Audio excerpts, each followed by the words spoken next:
ఈవేళ వరలక్ష్మీదేవి వ్రతం కదండి. శ్రావణ శుక్రవారం. అందరికీ శ్రావణ శుక్రవారం శుభాకాంక్షలు అండి. అన్నదాత సుఖీభవ. విజయదుర్గా ఛానల్ని లైక్ అండ్ సబ్స్క్రైబ్ చేయండి.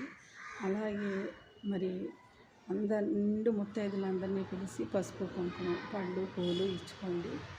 మనం చేయాల్సిందే కదా, మన ధర్మం మనం పాటించాల్సింది. ఉన్నదానిలో సంతోషంగా తృప్తిగా చేసుకోండి. నేను అమ్మవారి గుడికి వచ్చాను. ఇలా మా ఫ్రెండ్స్ మేమందరం వచ్చామండి.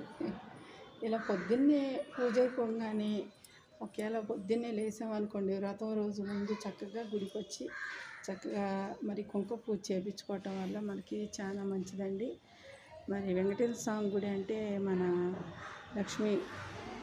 లక్ష్మీదేవి, వెంకటేశ్వర స్వామి, అలివేలు మంగమ్మ, పద్మావతి సమేత శ్రీ శ్రీనివాస శ్రీ వెంకటేశ అనుకుంటాం కదండి. అలా మనం గుళ్ళకి వచ్చినప్పుడు ఇలా చక్కగా అష్టైశ్వర్యాలు ఇమ్మని, ఆరోగ్యంతో ఉండాలని ఆ దేవుణ్ణి కోరుకుంటూ మనందరం దేవుణ్ణి చక్కగా ప్రార్థించుకోవాలండి ఎప్పుడైనా సరే.